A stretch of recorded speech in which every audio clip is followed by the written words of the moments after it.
prove his worth no matter where he finishes in the actual standings itself. Of course, before we actually get into the game, we need to see where we are and aren't going to be playing on. Now, thankfully, we can't play Border again today. It'll be banned for both of these teams, and we'll see, along with Border, which team, by luck of the draw, is going to be banned, and it is Oregon. So once again, cause for celebration. We are not going to be seeing Oregon in this matchup along with Border, and we'll see how the bans work out between both Pain and Black Dragons. Now, are we going to see more of the same? Are we going to see a potential clubhouse? Are we going to see another new map by any chance? Looks like no. Bank it is. Yeah, bank the map to make it through that ban phase. Black Dragons Consulate, Clubhouse, Pain Gaming Villa, Coastline. So Pain Gaming really getting rid of the abnormal maps. I'm honestly seriously disappointed by the lack of Villa in all of these matches we've had today, and it seems like there's an agenda in the Latin American region to make sure that does not get played. It's possible it's because of how new it is. It could be, and I think teams are definitely going to still be learning how the map works. It's something that's going to take some time to shake out. We saw it with Coastline as well, how sparsely played Coastline was when it first debuted. It took quite a while, but until it was seasons were 3 months, so right. So I mean, I'm sure we'll see Villa at some point coming up, probably in the next couple weeks. Probably. I mean, we could even see it this week. But we're gonna have Pain on the attacking side and BD on the defending side for this bank map. So bank is going to be very interesting because I think you could make a pretty credible argument that every single site on bank is viable. Now, whether you think CEO or whether you think open area is the more suitable third site, I think CEO probably inhabits that role, with open area probably being the redheaded stepchild of the 4 sites, because most teams will start downstairs, then they'll work their way up to the main floor in Archives Tellers, and then probably to the second floor, going up floor by floor. In my opinion, I mean, every team has their preferences, and ultimately they're all going to tier the sites differently. But in my opinion, each of the sites are equal in how competitive they are. As long as you have the right strategies to execute, as long as you've got everything on lock, then you're good to go. I mean, you could defend CEO as well as you could defend the basement. We'll see what the actual first site is, though, once we get into it. And I think, anywhere is possible, and we're definitely going to see most of the sites in this match, given the 3-site rule. I wouldn't be too surprised to see them all. Yeah. Pretty quickly. And CEO is also a site that a number of teams, especially in North America, have opted to go to second instead of going to Archives Tellers, especially towards the end of the last season. At the end of Season 7, we were seeing teams tend to pick CEO, especially a couple teams that come to mind. And I wonder if we're going to continue to see that shift coming with Bank. You know, it used to be in the past that CEO was the site that was shunned, and everyone looked at it and they're like, no, we can't go there. It's indefensible.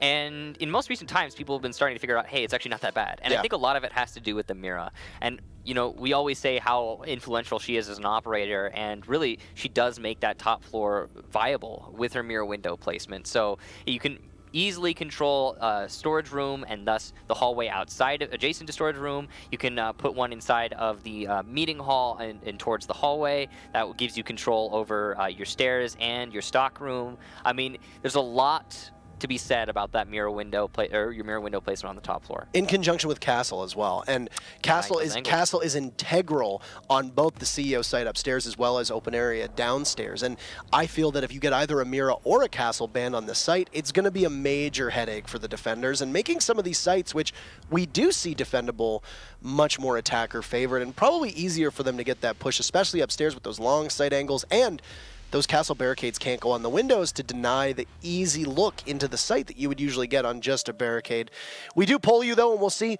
What do you think of the results of this match? Do you think Black Dragons is going to take it, or do you think it'll be Pain Gaming? And you know what? It's pretty close, but still Black Dragons taking 64-36, which is very interesting given the fact that Pain did so well yesterday, and also Pain defeated Liquid in BR6 this weekend, so they've had a pretty good start to this week so far. Yeah, they do look really strong right now, and I'm kind of interested at how askew that vote is. I mean, it's not the most one-sided vote we've seen recently, but I would attribute a little bit more there to Pain Gaming. I think they're going to be playing pretty well in this match, that's for sure. And yeah, on the note, you were talking, we were talking about Mira earlier and Castle and the op ban phase. I would be really surprised if we don't see one of these teams ban out Mira. I think this is going to be one of those matches where Mira's gone and not able to influence the rounds. And it's going to change how the match plays fundamentally. As well, Hibana probably also going to see a ban, because think about attacking that basement without a Hibana. It hinders you. It's going to slow you down a lot. It means your options are either take from the server, which is not optimal because you don't have access to those drops, or take or take from the garage. Either one of them, you know, again, not having the drops, not going to be great. If we're looking at solely just a Thermite, you've got to expect that the real push is probably going to come from Vault at that point. You're going to have to try to take that Vault hatch and maybe push into the B wall, because I mean, it's been ages since we've seen Bank without Hibana. You'd have to go way, way, way back to think about the last time this map was played competitively without Hibana. And yeah, those hatches are so crucial to control. You can deny the rotates real easily. You can cover. You can get in position in the post plant. They're great. And with a Thermite, you're really limited on what you can do. I honestly don't know how I feel about the fact that if Hibana gets banned, the game is just fundamentally different. That is something we're going to have to discuss throughout this season. But finally, we have Bank loading into it. And this is a map that I think is kind of in the middle of the map pool in terms of how much it's played. It's not played too much, not played too little. And before we even get started, we have an operator ban phase. But keep in mind, Bank sees a huge portion of play in Latin America. And boom goes the dynamite. Hibana is first ban. And of course, this is one of the things that the defenders actually have a huge advantage of. If you're defending and banning first, you can take Hibana out every single time, and it immediately kneecaps the attackers. Pain Gaming is now going to literally have a painful 5 rounds without that Hibana. And Lion is an interesting choice, too. I could have possibly seen a Jackal ban here, given how good he is. Yeah. It would have been really interesting if they had a counterpunch by taking out Thermite and just make every round an absolute clown fiesta. But taking out Lion is going to at least ease the push without a Hibana, because you can at least try and lock down those defenders. Echo also very, very strong on this map. And we might see the Mira as the final ban, but honestly, lots of options here for Black Dragons.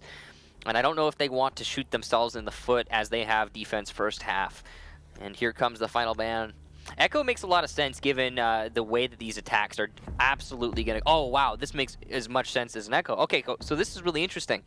So no Mira ban, but the attacks onto the basement are almost certainly going to come from server. As much as it's not ideal, either server or, as you said, the Vault drop. And the Vault drop is a huge risk. Yes, we don't see it ever, really. Right. And it could happen here. We do have a Ying and a Blitz, which actually kind of makes me think Vault drop. It's possible, maybe. But I'm more betting on a server take. Now, if you have a server take going on, what are 2 really great operators to stop your attack from getting that defuse plant? Well, they both happen to be up in the ban list in your top of the screen. You've got Echo with 2 drones that can cover 2 separate angles, not just scouting out information for you, but also denying those plants. And then you've got a Maestro whose 2 cams can see through those smoke. Now, when you're attacking the basement of Bank, Michael, it's always the same. You blow open the wall with an exothermic charge, you back up, you bait out the C4, you bait out the smokes, but now the defenders also happen to have yokai drones, as well as Maestro cams. But that's not available now because both of those operators are banned, so you're going to be limited to just the Mira and the smoke. But we're going to have to theory craft when they actually do opt to go down to the basement, because they're going to start off in CEO. So this bomb site, we were just talking about it earlier as one that used to be outside of the meta, now very much in the meta, and I think considered by many people to be more defensible than it was in the past, especially given the operator selection that's available. And there you have it, the Mira coming out as well, not being banned. Levy going to be able to bring that, and you'll see those Mira windows likely placed to hold on to storage room and likely stock room. Meeting Hall going to also be a big point of contention, something the defenders will have to hold on to. One thing they also have to be careful of is they have not brought a castle. Now, there is a glass on Pain Gaming, so the castle might not even matter, but these angles that Yuna is going to be able to play from the top of garage, very dangerous to deal with from BD. They will have to be conscious of them throughout the match. But the one thing that the castle would at least do with the Glaz on the board would take out some of the ammunition that the Glaz had, of course, but then he doesn't have much. Also take out time. Yes, and Glaz actually had even less before he got buffed, and every operator in the game actually got a really healthy family size amount of extra ammunition. That's still something that's debated whether that was a good or bad thing. Do you want? They supersized it, if Right. I may use a fast food pun there, along with the family sized serving of ammo, because you basically wound up in a position where everybody got like triple the amount of bullets that they had before. Right, and you know, it's an ongoing debate whether you want your operators, your players to be able to just shoot whenever they want and not have to think about it, because that's really the reality in Siege right now. You don't have to think very much about ammo conservation. It's kind of just, it's in the back of your head, sure, but it's never an active thought.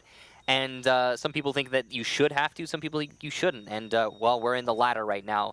So still, the round playing out here, we've got half of it already transpired, and this is a faster attack than we've been seeing throughout the day so far, so props to Pain Gaming for that. As they move their way over to Square Skylight, they have opened up that northmost wall into CEO, and that's going to give them at least a decent amount of control. The main thing is they have spawns on Blitz. Interestingly, not using a barrel for his pistol, but he is the main driving force for this push. As he lays down his smoke to help Yuna just get some line of sight on the glass, possibly, if he's rotated already. Levi's flashed at the mirror, and they can see that they can just begin to push in, but they'll be deterred for just a second. Another smoke will go out, and this is a lot of utility that's being used, but Levi will get a kill on the GCR as right now the Glass just looking for one of those bodies. Drunks is there, though, to take care of spawns, and Yuna goes down to Drunks as well, so that's a double for the Bandit as he peeks around that open hole that's been created by the Thermite. It's all up to FK1 as well as Revolts, but this is going to be very difficult for them. They've got to crack this nut in a 2v5 with lots of opportunity and good angles being held by the defense. One will get very aggressive, that's Drunks, and he'll pay for it. As FK is able to get it, this could end up being a low-impact frag if the round goes the way it's looking. And FK, though, whoa, 2 from FK, trying to bait out the Mira. He'll take 2 down, and that's 3 kills for FK1. He runs right in, grabs that diffuser. We're waiting to see what's going to happen. Just 10 seconds left.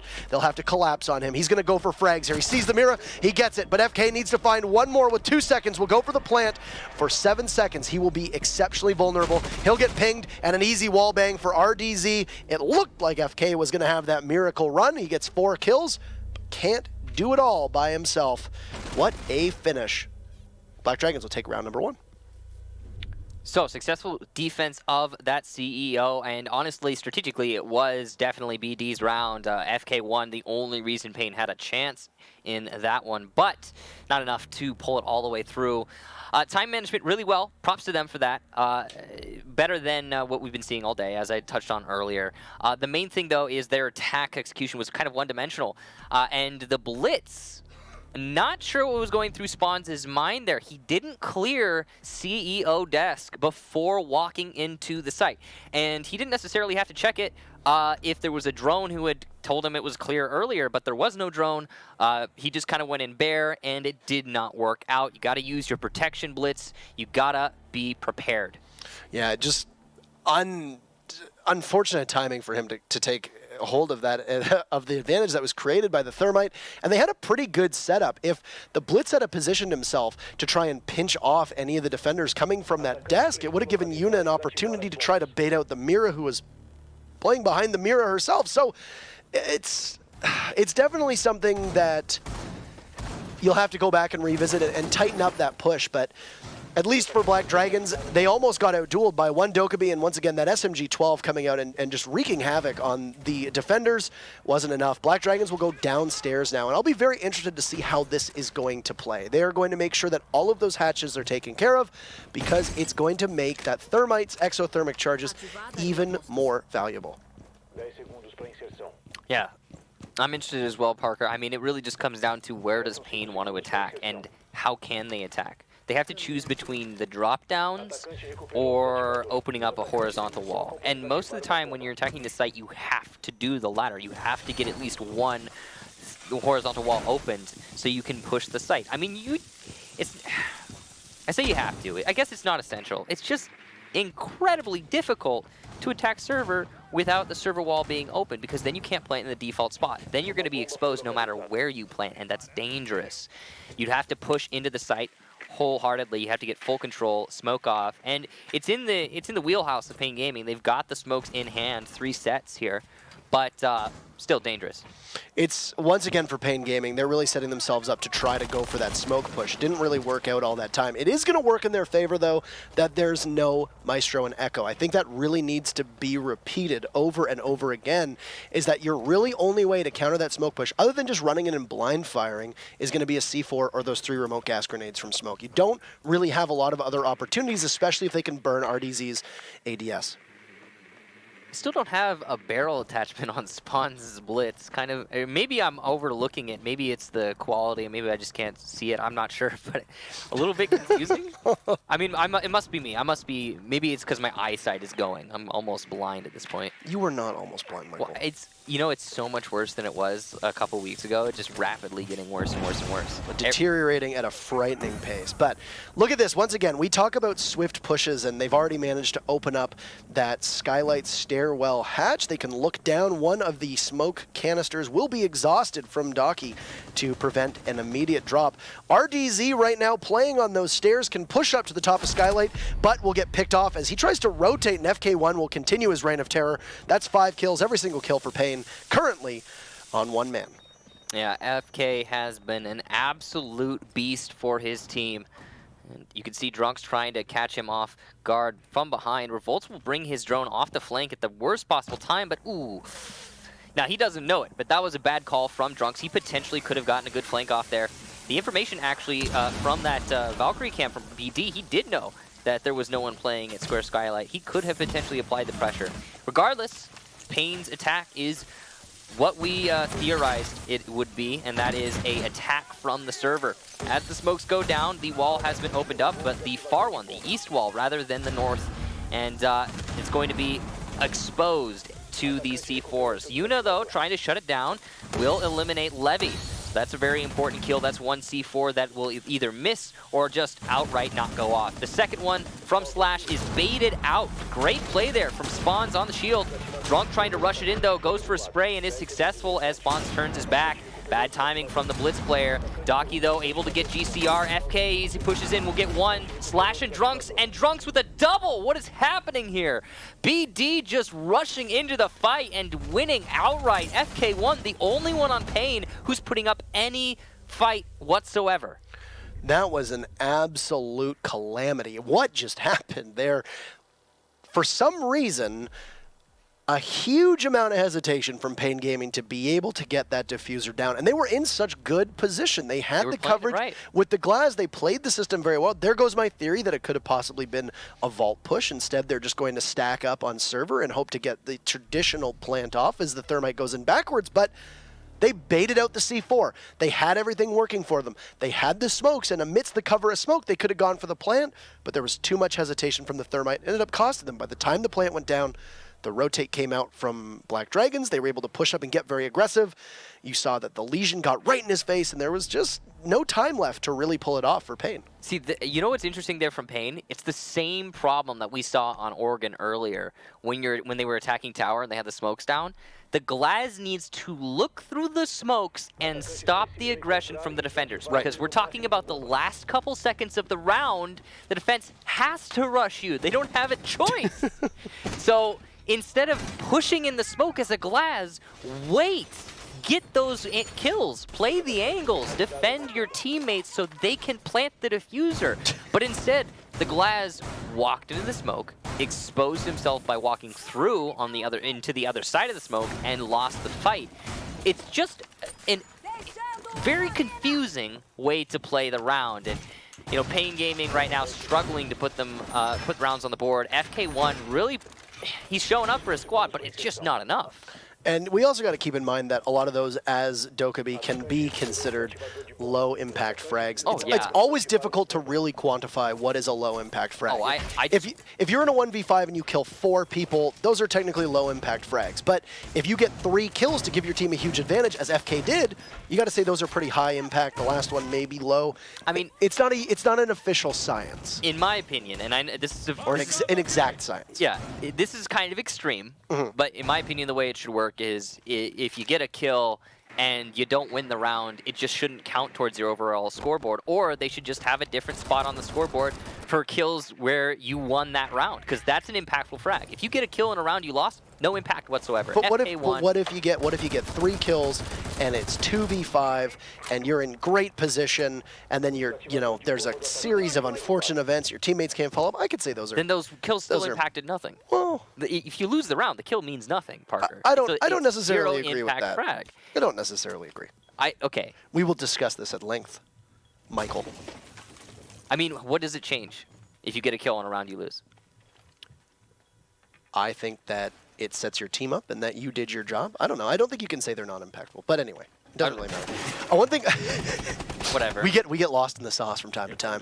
One thing that I did notice, RDZ bringing the bulletproof camera. So this is also a gadget that we really haven't seen a lot of play from, likely because Maestro's 2 Evil Eyes largely fulfill a very same role. The bulletproof camera is indestructible except for on the sides or through explosives or underneath. It's a lot easier to counter, I would say, than Maestro's gadget. Also, it only comes on a number of operators. Castle will run it instead of Impacts here because you've got the Mira to play in a position where she has the secondary shotgun. She can blow things open. You also have a smoke with a shotgun, and likely the Vigil is carrying Impacts as well. So they're going to be given that extra intel as the bulletproof camera is facing the double doors out towards the metal detectors inside of open area. And speaking of metal detectors, Slash at the top of these server stairs, he's in a good position to get a flank. If Payne drones him out, though, it swiftly becomes a terrible position. So he's got to play that smart. He's got to be aware of when he needs to fall back. And it looks like the attackers have called out that there is a defender at the top of those stairs. The lifeline from Zofia going to try and concuss, but it's just not going to happen. Slash loses the fight regardless. Good play from Yuna there, and he now has control over that flank. So Payne Gaming poised well for this round, but what is this, Parker, that I see? 24 seconds, surprise, surprise. We're back to this. But at least 2 are dead, and you can see that there's some pressure that is going to be applied inside of the staff area as Black Dragons right now are just going to completely scramble. GCR takes 1, traded off immediately. FK jumps in, and he's going to continue playing as well as he does. But Levi's last alive, and FK1 is an absolute animal right now. Will give Payne their first victory here on attack. The Finka actually playing a pretty significant role after taking care of the smoke.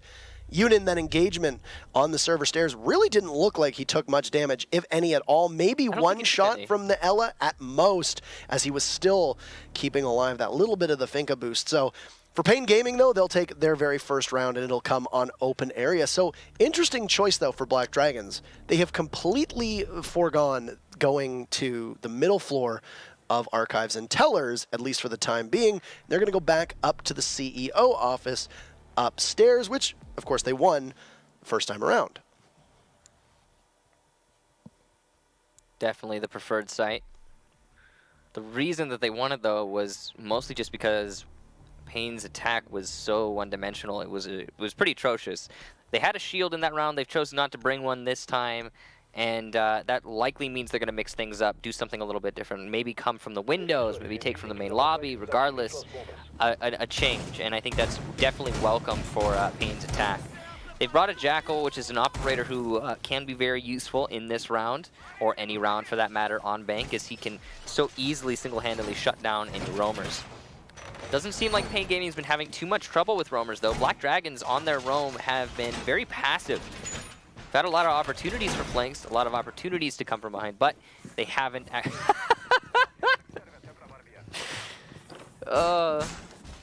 Did you see that, Parker? I did. Yeah. It was amazing because he's still in it right now. Would you like to? No, he got reported. That wasn't a. Oh my god. Yeah, it was the spectator reported him. Well, FK1. Whoops. That's an F in the chat for FK1 right there. I'm sure he'll be fine. Accidentally got reported as he was trying to switch off of it. The spectator thinks he's cheating because he's got 9 kills. You know what? I'm sure there's people watching. He's not. He's absolutely not. FK's a nut. He's an absolutely insane player. He's doing really well right now. And he's helping his team stay alive in this because Payne Gaming have been... they haven't been doing so great so far, but we only got we're only 3 rounds in. We've got a lot of time left in this match. And the rest of Pain Gaming have just yet to wake up, which means they can, and they're plenty capable of it. The funny thing is that they're not even deploying FK1 in a way where his job is to get frags. Right. That's what I find most amazing. He's been carrying the diffuser a lot of the times. He's been doing support duty, trying to get those smoke grenades off, trying to work his logic bombs, because he's been almost exclusively playing that Dokkaebi. And because of this, he's still managing to get the kills where need be, whereas it's really been GCR and, to a certain extent, either Yuna or Spawns who have been the ones taking the point and trying to be the entry here to get those kills, even though Yuna also has been working more of a support role too. So it's been very interesting to watch how the kills have basically been falling into FK's lap due to good timing and good positioning. And that does happen in a lot of matches. I mean, we've talked about this before, but sometimes you just have matches where there's no opportunities to get kills. Yeah, I mean, absolutely. Previous match, Liquid won 2 players that had either 0 kills or like 1 or 2. I know the round before they won, they had 0 kills each, and still they won. It's just because the other guys are getting the frags, and FK playing a support op, playing support role. You know, I would argue that Dokkaebi gets slept on as a fragger. Her SP12 is very much insane, and she's got a lot of potential to sway an individual engagement by herself. But still, it's impressive for FK. Now, moving on, this round, we've only got a minute left. And you've got the Jackal down in main lobby, just sitting by those stairs, waiting to see where anybody's going to be pushing from. A smoke canister is going to go out, and that is quite a toss, putting that arm to good use of Daki as he chucks a smoke all the way down to the spiral stairs. One of the panels by the back of CEO has been opened up by Thermite. So because of this, there is going to be an opportunity for a push from Pain to come out. But Michael, it's happening again where we are in the final 40 seconds, and really not much is happening. There is no blitz available, so that shield cannot be the spear that they need to get in through the Thermite hole. FK will use one of his logic bombs just a couple seconds ago to try to flush out where people are. Yuna is going to be the man to go at the defenders, and he's going to peer in through the exothermic charge hole, get a couple shots off. They won't hit any targets whatsoever. Drunks loses some of his life, though, in an ensuing fray. GCR takes down Slash. It's FK get 10 kills on the day as Drunks goes down. Daki had managed to shred GCR, and now it's Daki down too as Revolts works his way up the spiral staircase stairs, or the stairs over the skylight. RDZ will take out Yuna, and the diffuser goes down, and it's all up to the Valkyrie. The last member of Black Dragons will need to find 3, but Spawns is there watching that skylight stairwell stairs. That is an absolute mouthful, but Spawns is still able to clean it up, and Pain will counterpunch. They've tied things up at 2 apiece, so not quite the defensive showcase that we have seen on previous maps. Oregon comes to mind, and we'll go into round number 5, looking to see which of these teams is going to break this tiebreaker before they swap sides. You know, I've always just called it Square. Square Skylight. Yeah, it's it doesn't sound right, but Skylight stairs, it's Skylight Square Skylight, but then there's like main stairs, and there's another skylight with stairs, and there's actually all of the stairs have all of the stairs have skylights that can watch them. Exactly. So this is a really well lit bank. It is a very well lit. They love natural light. You know what? We probably, you know, imagine this an actual building. It probably would be really majestic, really nice building. Yeah, but could you imagine the screen glare on your monitors? What? Oh, like yeah, if you were playing. If you're trying to do banking, you can't do transactions because the sun's shining off the monitor. I mean, in the tellers section, there's pretty good roof coverage, if I'm being honest. But yeah, no, okay, we're squashing this one. We're architects. We're ending it. We're architects. Dead now. Moving on. FK that round played great. He broke double digits. Yep, and we're just 4 rounds in, 5th round starting now, and he's already on double digits. That says a lot for FK as a player. Impact or non-impactful frags, be damned. It really does say a lot about FK. He's cleaning up too, and I noticed in that round in particular, what would essentially happen is he would hang back while the rest of his team would push, and as he hung back, the team would trust him to try to hit his targets as they were pushing in. And he's done so successfully, and whether you want to call them low impact or high impact, that's something that we can obviously debate endlessly later on. But the point is that his team is using him exactly as they need to, which is we'll push in, we might get the opening pick, we'll try to get in, we'll try to take site control, we'll try to get that diffuser down, you just cover us and make sure that you're watching our back. The logic bombs are integral to do that, and then of course the SMG-12 sure doesn't hurt either. That's probably why BD have been so docile when it comes to the roamers. They've gotten a lot of opportunities to flank, but it just seems like FK must be shutting down that. And that's that support role, playing it well. Right. I mean, ultimately when you play support, you're going to be watching a lot of flanks. And if you're playing against a team that tries to use those flanks, in abundance, then you're going to get a bunch of kills. And that could be a big story as to why, or a big part of as to why FK is getting these kills. But also just on the pure entry, he's just doing so much work. Anyway, moving on from FK. He's definitely been a focal point. I don't think there's any harm in we've got a nice and even contest though. I mean, as much as FK individually has been playing very well, so has BD, and we're at 2-2 on the last round of the first half. After this, we're gonna have the sides switch around, and Pain will move over to defense. Black Dragons will move to attack. For Black Dragons, it's been more of an even contest, though. It hasn't been really any superstar performances. We've seen some good rounds from Drunks. We've seen some great rounds from RDZ. So it's important to note that it's been a very good team effort. Yeah, absolutely. They've got some fantastic synergy.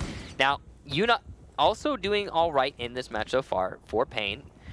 Not as well as FK, of course, but all right. Gonna try and fight the defender who is inside of those archives. It's very dangerous roam, but it's something that can delay for a decent amount of time, and I think they actually may have already fallen back. Can't quite tell, don't quite see it, but I think it was Drunks, in fact, who's roaming archives and has fallen back to site now. It does look like, right for the time being, a lot of map control in favor of Pain as they begin their assault on the sites. Yeah, and that's a good work for them. FK starting things off strong, 11 kills, RDZ eliminated, and now he's got to be feeling great about that, and Pain Gaming as well. We've got to be feeling strong and poised to win this. They've got a good amount of control. They just need to do something about this red hallway before they start pushing. Slash, a bad peek there, and will lose to his sister of spawns. So good engagement for Pain yet again, and now an extended lead.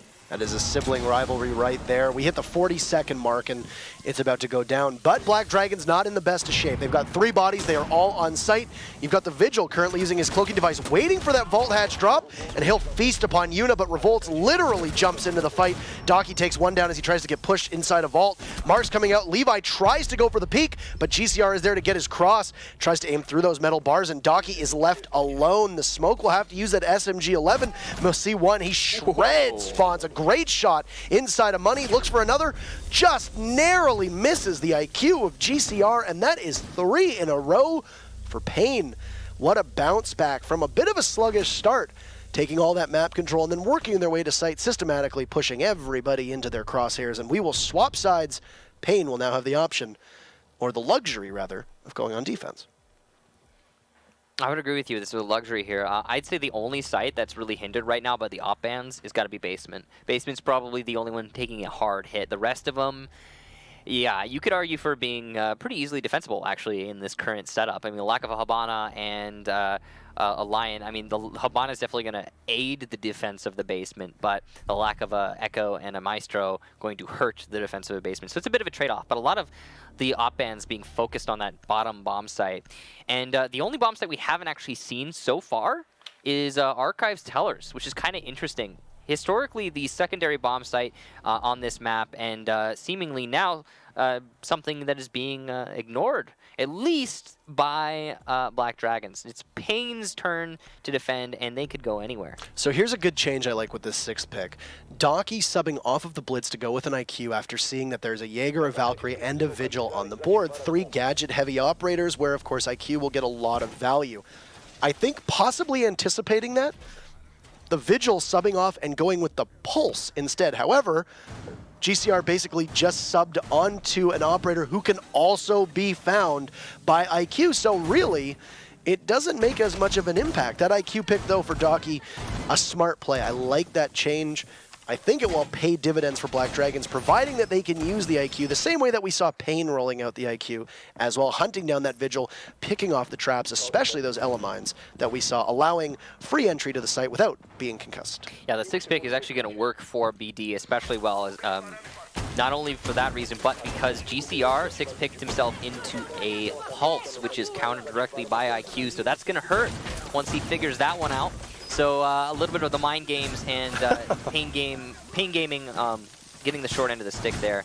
They are on the Basement though, so regardless of being detected through the floor, not a whole lot of destructible floors, so it's possible it won't hurt GCR too much as it will give away his position very constantly.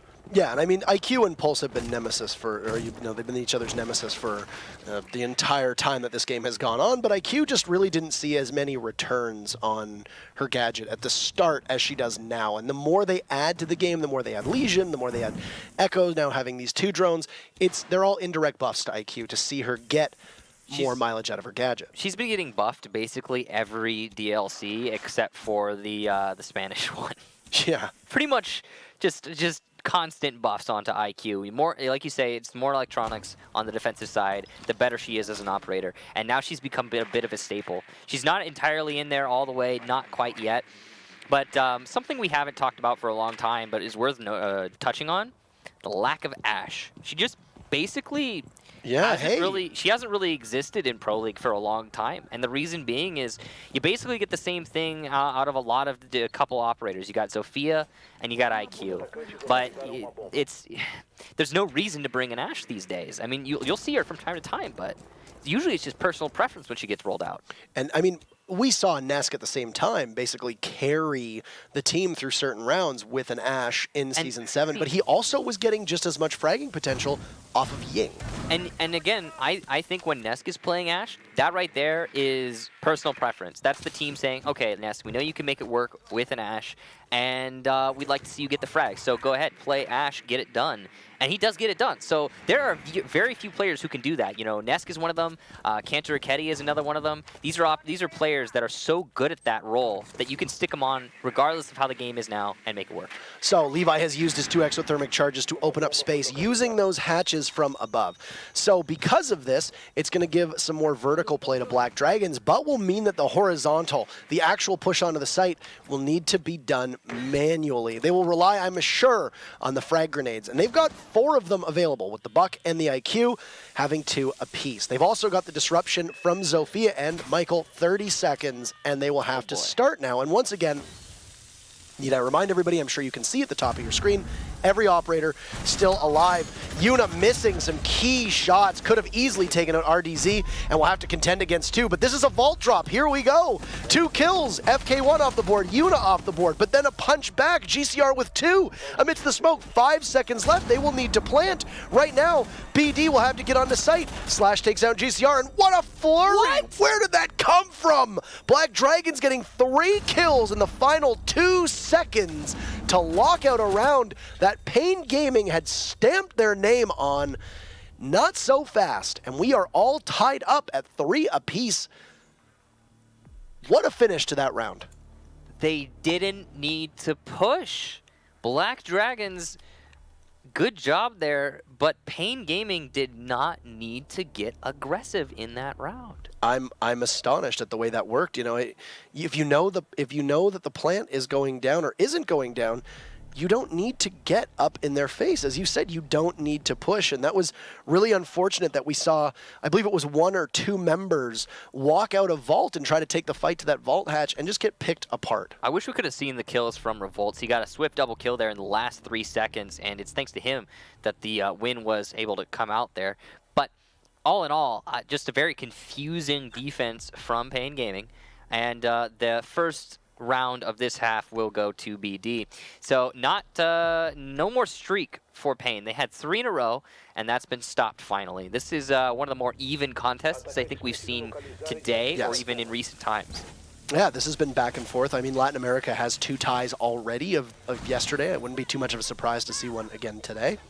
No, I wouldn't be surprised either. I think we could even see another one for the final match of this evening, which, of course, if you're not aware, is FaZe versus Bootcamp. That's going to be a fun one. Oh, yeah, definitely. FaZe, of course, closing the show out with Bootcamp, who has seen a resurgence as well, who've done wonders over the last little while. And I believe it actually might have been Bootcamp that beat Liquid in BR6 on Sunday. I think it might have been. I can't recall. Honestly, I can't remember if it was Team 1 or if it was Honestly, Bootcamp. I haven't checked the BR6 scores recently, but that, you know, it wouldn't surprise me. It knocked Liquid out of the top 4, if I recall. It wouldn't surprise me. It's weird, I mean, we were talking about this earlier, Parker, but the BR6 results and the Pro League results in Latin America, they never correlate seemingly. Right. They're always so different, and it can be confusing at times. Well, it's interesting to know that they do play a different. Up until recently, they did play a different rule set, right? Yeah. So I mean, they were playing the new one, right? They played longer games, if I recall correctly. If I remember, they might have been playing this. I'm not entirely certain.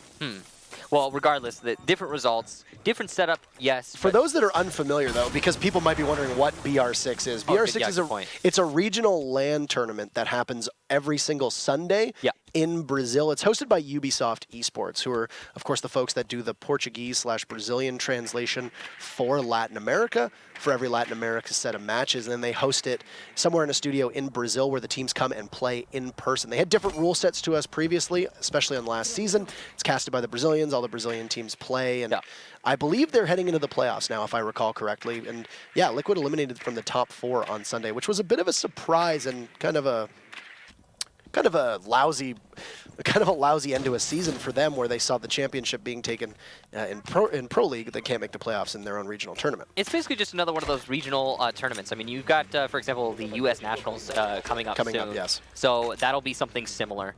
But all that aside, halfway into this round, not a darn thing has happened yet. It's just been a bunch of droning, and that's actually it for a minute 30 seconds. A bunch of droning. Some roamers falling back. This is not outside of the ordinary with Bank. Let's also keep in mind that Bank is one of the largest maps in the entire game. Plus, we don't have a Hibana, which means there's a lot less to do. And you can't, like we've said time and time again, Hibana allows the attackers to apply that pressure, and by opening up those angles, you can also have the defenders counter-peek them.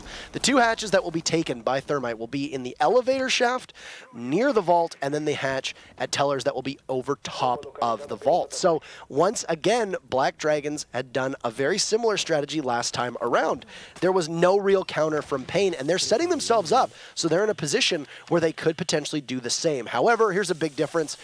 You've got Pain stacking up bodies staring into the vault. You've got Revolts ready and waiting, playing in that cache area of the vault.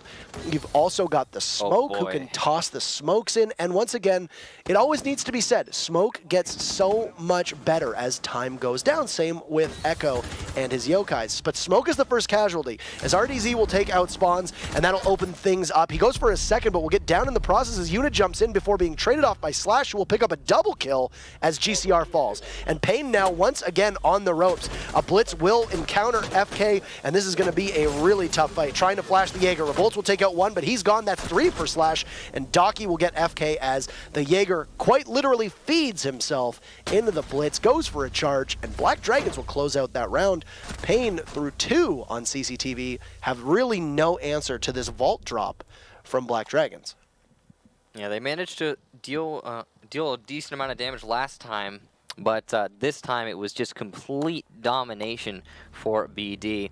And it seems like despite making adjustments to focus entirely on those drop downs, you know, the strategy you theorized before we even got into this, it makes a lot of sense too. I mean, if you think about it, you don't have a Hibana, you can only open up 2 things. Well, I guess maybe go for the drop downs over by Tellers and the elevator shaft. The confusing thing for me is just why are they playing it so scared? Pain are playing that defense of the basement far afield. Yes, they're focusing on the drops, but they're focusing on the drops from Garage, from Red Hall, from the other site. I mean, it's just a little bit backwards. The reason those drops are so rarely used is because it is extremely easy to deny drop into the drops from the attackers by just holding them. You know, you push up in vault, nobody can drop from the vault drop. Maybe they're going to use the smoke grenades, but then you counter with a gas canister. Simple process, right? And it's just not being even started by Pain. And interestingly, they're going to go back downstairs. Hoping that 3rd time is a charm here for Pain, as they'll try again. After failing twice in a row, maybe they will find something this time around. I'm not entirely certain. That Blitz, I'm not convinced. I'm not convinced either. I don't know how good of a choice this is going to be for them doing this right now. Yeah, a very dangerous decision here from Pain. This, of course, it won't cost them the match as we had the new format. You have to get 6 to win. So this is just going to put it on match point if Black Dragons does more of what they've been doing every time they attack this basement. But it's dangerous. That's the word I would use to describe Pain's decision here. However, you know, you say 3rd time's the charm, and I think it's possible. It's hard to not learn from your mistakes at this point. They'd have to get locked in their own mentality for them to come out on a failure here, and that's realistic as well. But I don't know. Hopefully they're not. Now, it wouldn't be too strange for Black Dragons to completely switch this up and go for a push onto the CCTV side now. I mean, Yep. we've seen this time and time again where a team will try to attack Border or Oregon on basement, rather, and they'll try and try and try. Can't make laundry work, so they'll go for a construction rush. Or on Border, when they try for offices twice in a row and they say, hey, let's give this a whirl and let's go for an armory push at this exact point. So something at least for Pain that they will need to focus on is making sure that they don't get completely bamboozled. Because if they set up to hold the vault and then the push goes in the complete opposite direction, they can get shut out. It will not be a good start for them, though, as they will lose FK right away within a minute. Slash will find his target, and Slash is woken up, and he'll get another. Wow. He is having a great second half of this game right now. He is tearing people apart. 5 kills on that buck so far that he's had, and that is a wondrous start. Already, Pain has lost complete map control, and they have all of their bodies sequestered on site, waiting to see what's going to happen. You've got the Valkyrie playing in Garage, and then you've got the Smoke and the Mira situated by B and in red, and it did sound like they might have just lost their Mira as well. Yeah, losing the mirror not going to aid them at all. However, you know, the way that Black Dragons is attacking right now, I'm not sure it's going to matter too much. There's still a mirror window inside of B, so at least there's that. That's going to put even more pressure on Spawns to apply some sort of stoppage to this attack. And given the man disadvantage, the extreme man disadvantage, it's likely Pain aren't going to be able to pull this one out. You know, we always talk about sites like, for example, Oregon top floor and how it's possible to defend them, you know, at a 2v5. But I wouldn't say the basement of Bank is similar in that regard. This is the sort of site you want to have as much manpower as possible. There are a lot of angles to play, and a lot of things can go wrong for your defense. Now, all that said, BD has been extremely efficient in terms of their time management, which means they have enough to execute nice and slow onto the back of this B bomb site. And with only 30 seconds left, the real push is going to start right about now. Smoke spotted out there in Red Hall. Spawn's going to eat some bullets from Levy. Good angle play there from the Thermite, and he's going to continue to try and hold the flank from that bank. Revolts will get drunks. Finally, something for Pain Gaming. Something going their way just a little bit at least. The smoke grenades here from RDZ going to allow a drop and could allow for the plant. With only 6 seconds left, it will go down. RDZ holding the flank will get Spawns as he attempts to come from behind. Revolts and Yuna get their own though, and it's nice and even now. Pain fighting back.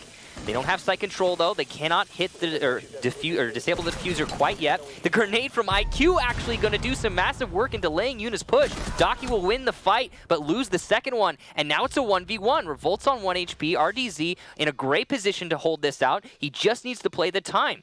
Now he's only got about 5-6 more seconds for Revolts to get the kill and get the disable of the diffuser. The C4 will miss, but now he knows no one's inside of that elevator. Oh, but there's just not enough time. RDZ going to peek around the corner. Revolts eliminated, and Black Dragons will win the round out. Go for match point, and 3 times on CCTV, 3 losses. You're Pain Gaming, you're on match point, you're definitely going somewhere else. So the real question is, are you going up top to CEO? Are you going to go to open area? Are we going to see Archives Tellers on the main landing of Bank? Because we haven't seen that just yet. I would expect that they're probably going to take a decent amount of time. And no, it actually looks like they're going to go back down. If they go to the basement, I will be furious with their decision making. This speaks to me on a couple things. They are not confident at all on the other 3 sites. At all, because you are on match point. You have lost 3 rounds in a row, and you are going to go back down to the basement where you have had limited success. Now, to be fair, I don't speak Portuguese, so I don't. At least here's the one thing that they might be able to see as a positive, is that they have gotten progressively better at getting close to winning. Sure. But they have yet to actually find the victory that they need on this site. So I am... Oh man, this is a... Is it actually basically... Okay, yeah. This is an actual head scratcher. This so right here is you're stuck in the mentality of a site, and you don't... Yeah, sure, it screams that you don't have confidence in the other bomb sites in terms of your defensive capabilities, but mostly to me, it just screams, we don't know what else to do. We don't know what we need to change. We're going to keep repeating, and hope it works eventually. And that is not a healthy attitude to go at Rainbow Six Siege Esports. In fact, it is the opposite of what you want. The best teams in the world without question, are the ones that can adapt, not only in between rounds and going into new ones, but also in the middle of rounds, in the span of 10 seconds, can change their mentality to do something that they weren't immediately thinking of doing. They're barely even changing up their team composition at all. I mean, they're committing more to a roam upstairs. We've seen that when Black Dragons makes their push, one of the big things with Pain Gaming is they fall off some rounds they commit to the full roam, but we just saw them try to take control of CEO on defense, and they got torn apart. No, this is absolutely, without question, I think a bad decision. Even if they win this round here, you know, what is that, 4th time's the charm then? Is that what we're just going to go with that? Just because it works once or succeeds once doesn't mean it's a good idea. And I think a lot of people forget that, right? Where it's, I think some people get stuck in the really black or white view where it's like, well, it works, so therefore it's good. Well, that's not necessarily true. It might work, but it might have been a terrible idea and a bad gamble. And all right, well, bad start. Completely baited. He's gone, and now they're going to circle in on yet another as there's still one playing upstairs. And oh, the Dokkaebi of RDZ missing his shots. That is a heartbreaker. Right now, as one sits inside of lobby from Black Dragons, watching for the Pain Gaming rotate to see if somebody is going to peek out. But no, there's nobody there right now. RDZ holding an angle. He sees for just a second the Vigil playing inside of Elevator Shaft, and the bodies are coming in. Yuna's gone. Drunks has gotten another kill, and Revolts takes one. Slash with the skeleton key, waiting for another peek. It's just Spawns and Revolts left on match point. Pain Gaming in terrible shape. Yeah, it's all but over at this point, and there's so much time for BD. There's so much advantage for them in terms of man count. Everything is in their favor. Spawn's getting a really interesting kill there. He took a lot of damage. Levy did challenge the angle. He didn't just die to something he didn't expect. So Spawns is in a bad spot in terms of his personal fight capabilities, but he did even it out just a little bit, and that's, I think, worth it, absolutely. He's got 2 more gas canisters, but he's got to span them over 56 seconds of round, and that's not great. That's it's going to be difficult. You're going to have some open opportunities for BD to make their drop, and it's very likely we're going to see RDZ use this smoke strategy yet again on the vault, but he's taking his time with it. It looks like it might actually be a server push this time around. They know they have the bodies to commit, but I mean, those 2 gas canisters will do very well trying to choke them off. But unfortunately, no C4 for Revolts available. 1 Logic Bomb still remaining from the Dokkaebi. It will ring out now, and they will have to silence their phones. Slash hurling frag grenades in, and that will push Revolts out. He'll sustain some damage and won't expose himself, which is very important as he hugs that tight angle. But I believe the call will go out now, and Spawns will have to start to rotate from the back of the site, but they will lose the defuse plan. It goes down easily and smooth for Black Dragons, and Pain getting systematically eliminated. RDZ will take out Revolts, and it's up to Spawns, who will need to clutch. He'll start with 1 onto RDZ, but there's 2 more to go. And we'll watch through the hatches. Slash is sitting from above. Spawns will either have to go for a rotate or frag chase, trying to get there. Half the diffuser will go down. He'll take out Slash. There's only 1 left. He drops. He'll have to out-duel the F2. Drunks is watching the angle. What is going on? Spawns out of nowhere will miraculously save the round for his team, staving off defeat, and a round that should have ended this game for Black Dragons will be Spawns' name all over it. An amazing 1v3, and his team knows who to thank as we head into the final round. I'd say easily probably one of the best clutches of the season so far, and definitely the best one today. Spawns, an absolute madman, shooting through the wall. He didn't even know where the Twitch was. He guessed. Good guess, I have to say. And good clutch to Spawns, but after all that hype, I got to take a step back here, and we need to acknowledge the fact that that round was a terrible play from Pain. The fact that that Spawns had to clutch it in the manner in which he did just means that, yeah, Pain played that about as poorly as they could have. Black Dragons did great, and it got swiped away by individual skill in Spawns. Yeah, that was a round that was entirely saved by 1 individual, and now, as great as it was, the late round heroics to clutch it out and then still have time left on the diffuser, there was a reason why Pain Gaming, I think, didn't go to any other sites. We are going to see Archives Tellers for the very first time today, which will once again, will prove both of us right. We will get to see every single site on bank. Here we go. Being played as this is the final one that we had not checked off on our list, and it will appear at the moment. Now, let's talk about FK for a second, Michael. He hasn't gotten a kill in a good 3-4 rounds. He's been absolutely docile. He got 10 kills on attack, which means that over the final 4 rounds, he has added 1 to his tally. And if I recall, he's been the opening death almost every single round, too, for his team. Yeah, he hasn't really done a whole lot. And, I mean, he's pulled his weight, right? You could argue job done. But you got to imagine, this would be so much closer if he had been getting a little bit more work done. Now, that said, we finally get to see Pain at a different site. So I think their odds are good. Also, one thing to note about FK is that this is not just FK, but also what we just saw from Spawns.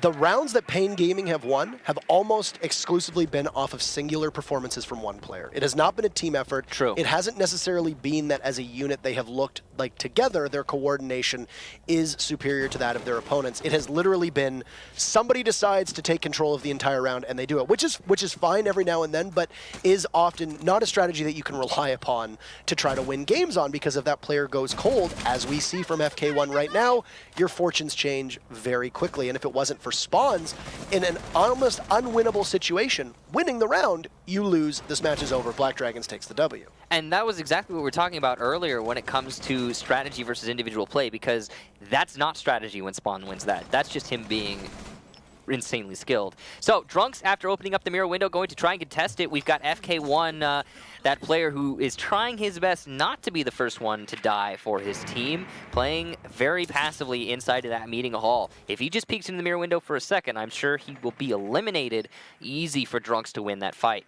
The good news is he just passed the 90-second mark, so he at least can't have this be added to his opening deaths percentage. He will take the fight, though. He'll light up a couple shots into the doorway. Drunks crouched below, won't hit him at all. And then a reflexive shot from Drunks at that F2 through the open mirror. He's consistently getting marked, so the Jaeger is being spotted over and over again. You know how that paranoia can set in, and you have to keep very mobile. He'll now get flushed out as a smoke will go down. He'll get a phone call. He'll try to take the engagement through that open mirror window, but the Twitch will just manage to evade him. GCR takes out Drunks, though, baiting the Twitch in. And right now, GCR going for a second as one is caught on rappel. Phones are ringing, but this is where the push is happening from Pain. It's happening quite swiftly. Docky taking out GCR, though, will leave us with just a little bit left in terms of time and the Prisma marking away, but still, this pause has slightly stopped. This is a great crossfire that's been established from Black Dragons. They have somebody repelling on the main lobby window as well as coming in from the square skylight. This is all collapsing upon the roamers on this top floor for Pain Gaming. Amazingly, FK1 has managed to maintain his position. GCR not so lucky, but there's only 25 seconds. So this is what it all comes down to. It's either a draw or a win for Black Dragons. And they've only got 19 to make it happen. They're nowhere near the site. Pain Gaming looking poised to get the draw on time and time alone. FK with the phone ringing out. He knows he doesn't have time to answer it. He's just got to hold on and hope for a successful fight. There's no diffuser near the site. There's no time. Pain, though, getting the kills, fragging out, and it's all up to Slash now, and it's just not going to happen. Pain draw it out, and 5-5 is the score. So 1 point for both teams. A match that really should not have ended in a draw, in my opinion. Agreed.